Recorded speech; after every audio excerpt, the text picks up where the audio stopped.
വടക്കൻ സജി ദേ സംവിധാനം ചെയ്ത് കിഷോർ, ശ്രുതി മേനോൻ, മെറിൻ ഫിലിപ്പ് തുടങ്ങിയവർ പ്രധാന വേഷത്തിൽ വന്ന ഈ മലയാളം ഹൊറർ സിനിമയെക്കുറിച്ചാണ് ഇന്ന്. ഒരു റിയാലിറ്റി ഷോയുമായി ബന്ധപ്പെട്ട് നടക്കുന്ന ചില ദുരന്തങ്ങൾ, അതിന്റെ കൂടുതൽ വിശദമായിട്ടുള്ള അന്വേഷണത്തിന് വിദേശത്ത് നിന്നും ഒരു പാരാനോർമൽ എക്സ്പേർട്ട് എത്തുന്നതും തുടർന്ന് നടക്കുന്ന സംഭവങ്ങളുമാണ് വടക്കൻ പറയുന്നത്. പോസിറ്റീവ്സ് പറയുകയാണെങ്കിൽ ഈ ഐഡിയ നൈസ് ആയിരുന്നു. മലയാളത്തിൽ ആദ്യമായിട്ടാണെന്ന് തോന്നുന്നു ഒരു പാരാനോർമൽ ഇൻവെസ്റ്റിഗേഷൻ ഫിലിം വരുന്നത്. പാരാനോർമൽ ആക്ടിവിറ്റി എന്ന് പറയുന്ന ഹോളിവുഡ് ഫിലിം ഉണ്ട്, അതിലൊക്കെ കാണുന്ന ടൈപ്പ് ഒരു സംഭവം അത് മലയാളത്തിൽ അങ്ങനെ വന്നു കണ്ടിട്ടില്ല. അത് നമ്മുടെ കേരള ട്രഡീഷനുമായിട്ട് മീൻസ് തെയ്യമൊക്കെ കൂടി മിക്സ് ചെയ്ത് ഒരു ഫോക്ലോർ ഹൊറർ എന്ന രീതിയിലാണ് പടത്തിൽ അവതരിപ്പിച്ചത്.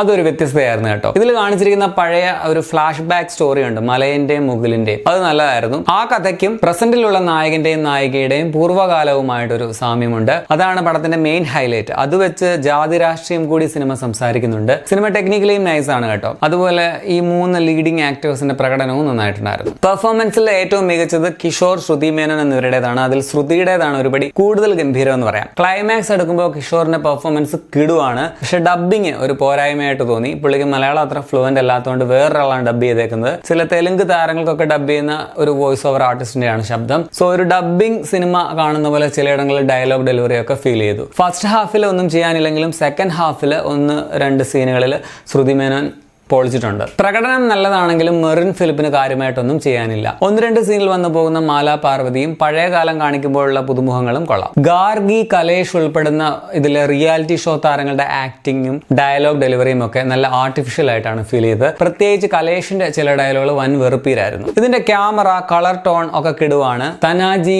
മേരി കോം തുടങ്ങിയ സിനിമകളുടെ ക്യാമറ ചെയ്ത കേക്ക നകുഹാര എന്ന ഒരു ജാപ്പനീസ് സിനിമാറ്റോഗ്രാഫറാണ് ഇതിന്റെ ഛായാഗ്രഹണം നിർവഹിച്ചിട്ടുള്ളത്. നല്ല കിടിലൻ ഉള്ള ക്ലാസ് ആയിട്ടുള്ള വിഷ്വൽസ് ആണ് പടത്തിലുള്ളത്. ഒപ്പം റസൂൽ പൂക്കുട്ടിയുടെ സൗണ്ട് ഡിസൈനിങ്ങും പൊളിയാണ്. ബിജി ബാലിന്റെ മ്യൂസിക്കും എടുത്ത് തന്നെ പറയണം. സോ ടെക്നിക്കലി പടം ഗംഭീരം തന്നെയാണ്. നെഗറ്റീവ്സ് പറഞ്ഞാൽ പടത്തിന്റെ തുടക്കമൊക്കെ നൈസ് ആയിരുന്നെങ്കിലും കേരളത്തിലേക്ക് വന്നു കഴിഞ്ഞ് റിയാലിറ്റി ഷോ സംഭവമൊക്കെ ആയിട്ട് ഫസ്റ്റ് ഹാഫ് നല്ല രീതിയിൽ വെറുപ്പിക്കുന്നുണ്ടായിരുന്നു. എനിക്ക് ബോർ അടിച്ചിട്ട് ഉറക്കം വന്നു. സത്യത്തിൽ റിയാലിറ്റി ഷോ ആണ് എന്ന് കൺവിൻസ് ചെയ്യിപ്പിക്കാൻ വേണ്ടി വളരെ കാഷ്വൽ ആയിട്ട് ഇങ്ങനെ നമ്മളിങ്ങനെ തെറ്റിച്ചൊക്കെ സംസാരിക്കില്ല, അതുപോലെ സാധാരണ ആൾക്കാർ സംസാരിക്കുന്ന ഒരു സ്റ്റൈലൊക്കെ നോക്കി. പക്ഷെ അത് ഭയങ്കര ഫേക്ക് ആയിട്ടാണ് എനിക്ക് ഫീൽ ചെയ്തത്. ആ ഷോയ്ക്ക് അങ്ങനെ ഒരു കൃത്രിമത്വം വന്നുകൊണ്ട് അത്രയും ഭാഗം മൊത്തം വെറുപ്പീരായിട്ട് മാറുകയായിരുന്നു. പക്ഷെ പടത്തിന്റെ സെക്കൻഡ് ഹാഫ് കൊള്ളാം. ക്ലൈമാക്സിൽ ഇങ്ങനെ ഒരു കിളി പറത്താനുള്ള ഒരു ശ്രമമൊക്കെ നടത്തിയത് പക്ഷെ പാളിപ്പോയി എന്ന് പറയാം.